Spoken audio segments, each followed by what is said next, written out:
आज की कहानी है पूजा की। पूजा को घर के कामकाज करना बिल्कुल अच्छा नहीं लगता।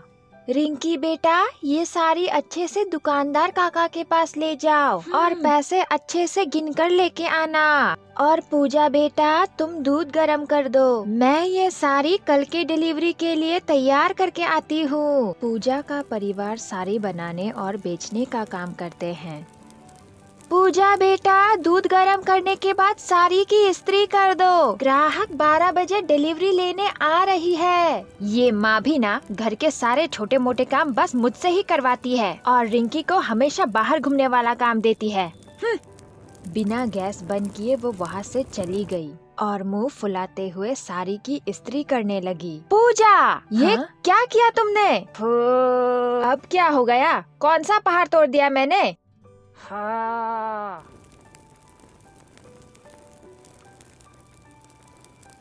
आखिर क्या करूं मैं इस लड़की का? जरा भी अपने दिमाग का इस्तेमाल नहीं करती है। सारा दूध जला दिया। आ गई।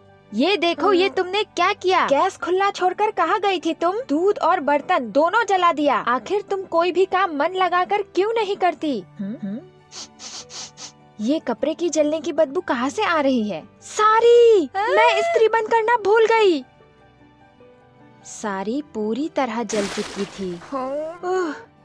आखिर तुम्हें कब अक्ल आएगी? पूरा घर जल जाता आज। घर की साफ सफाई करना नहीं आता, दुकान में साड़ी की डिलीवरी करनी नहीं आती, खाना बनाना नहीं आता, सिर्फ एक काम, सिलाई करने के बाद साड़ी इस्त्री करने को कहा, वो भी नहीं हुआ तुमसे। इस साड़ी की 2000 एडवांस ले रखी है हमने। ग्राहक 12 बजे तक इसकी डिलीवरी लेने ही आती होगी। अब क्या करूँगी मैं? सारा दोष आपका है माँ, मुझसे एक साथ इतने सारे काम नहीं होते। अब से मैं सिर्फ सिलाई का काम करूँगी, बाकी का काम आप अपनी लाडली बेटी रिंकी से ही करवाना। अपनी गलती मानने के बजाय तुम उल्टा मुझे जवाब दे रही हो। कोई जरूरत नहीं है, अब से तुम सिलाई भी मत करो और यहाँ से जाओ। कुछ वक्त के लिए अपनी शक्ल मुझे मत दिखाना। हाँ हाँ, जा रही हूँ मैं इस घर से दूर, हमेशा हमेशा के लिए, और दोबारा कभी अपनी शक्ल नहीं दिखाऊंगी आपको।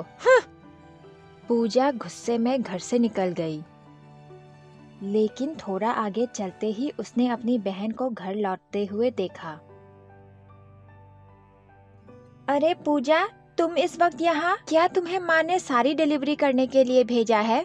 चलो मैं भी तुम्हारे साथ चलती हूँ। नहीं, माँ ने मुझे बहुत डांटा। मैं घर छोड़ के जा रही हूँ, हमेशा हमेशा के लिए। तुम माँ का ख्याल रखना और कह देना उनसे, चाहे कुछ भी हो जाए, मैं दोबारा अपनी शक्ल उन्हें कभी नहीं दिखाऊंगी। पूजा अपने घर छोड़ने की बात कहकर वहाँ से चली गई। अच्छा हुआ जाने से पहले रिंकी मिल गई, अब मैं आराम से जा सकूंगी। पूजा गुनगुनाते हुए खुशी से आगे बढ़ती रही। उसे ध्यान ही नहीं रहा कि वो एक टूटे हुए ब्रिज से एक बड़ी सी नदी को पार कर रही है, जो किसी भी वक्त टूट सकती है। ब्रिज टूट गई और पूजा नीचे गिर गई। दूसरी ओर रिंकी घर पहुंच गई। माँ, मैं पैसे लेकर आ गई, लेकिन घर लौटते वक्त मुझे पूजा मिली थी। उसने कहा वो घर छोड़ के जा रही है हमेशा हमेशा के लिए। उसकी बातों से लग रहा था कि उसे बहुत बुरा लगा है किसी बात का। ये सारी मेरी गलती है, मुझे उसे इतना नहीं डांटना चाहिए था। सारी ही तो जली थी, दूध ही तो जला था, ये मैंने क्या कर दिया? अगर वो किसी मुसीबत में पड़ गई तो? माँ, आप बिल्कुल फिक्र मत कीजिए, हम दोनों उसे घर वापस ले आएंगे। मैं जानती हूँ वो किस तरफ गई है। पूजा एक फूलों के बेड में सो रही थी। ये मैं कहाँ आ गई? क्या मैं मर गई?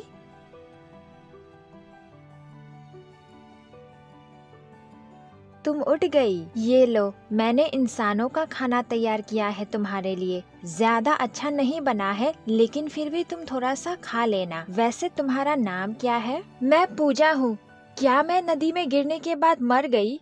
क्या ये स्वर्ग है? मैंने घर छोड़ने से पहले माँ से बहुत झगड़ा किया था। अब उन्हें लगेगा कि मेरी मौत का जिम्मेदार वही है। मुझे उनसे ऐसे बात नहीं करनी चाहिए थी।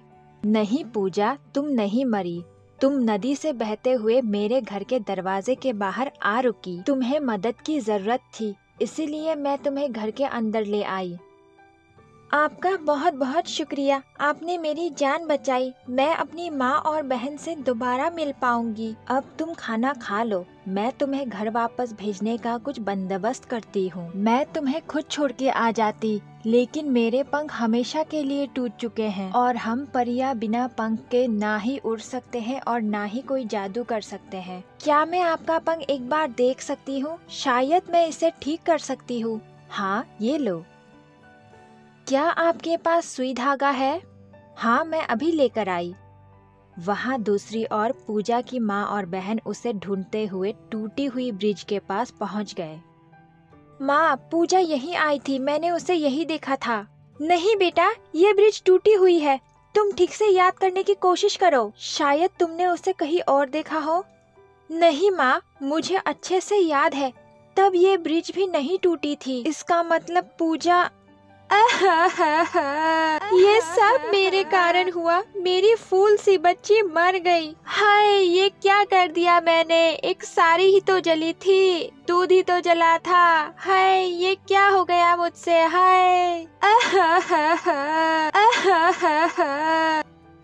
पूजा ने परी का पंख सिल दिया।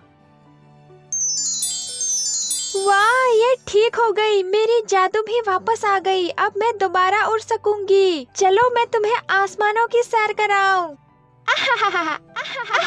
परी और पूजा दोनों हंसी खुशी आसमान में उड़ने लगे और उड़ते उड़ते पूजा ने अपनी माँ और बहन को देखा। क्या हुआ पूजा, तुम अचानक से उदास क्यों हो गई? वहाँ देखो, वो दोनों मेरी माँ और बहन हैं। वो मेरे कारण बहुत दुखी हैं। उन्हें लगा होगा कि मैं मर गई। मुझे उनके पास वापस जाना होगा और अपनी गलतियों की माफी मांगनी होगी। मुझे खुशी है कि तुम मुझे मिली पूजा। तुम मुझे हमेशा याद आओगी। आओ, अब मैं तुम्हें तुम्हारी माँ और बहन के पास ले चलती हूँ। परी ने पूजा को उसकी माँ और बहन के पास छोड़ दिया। मुझे माफ कर दो माँ, अब से मैं हर काम सावधानी से करूँगी। मैं आपको शिकायत का मौका नहीं दूंगी। मुझे भी माफ कर दो बेटा। आइंदा से मैं तुम्हें कभी नहीं डांटूंगी और अपने गुस्से को काबू करूँगी। मुझे बस तुम दोनों की सलामती चाहिए। अब चलो सब एक साथ घर चले। अपनी गलतियों को सुधारने के बाद माँ बेटी तीनों खुशी खुशी घर लौटे और पूजा की कहानी का अंत हो गया।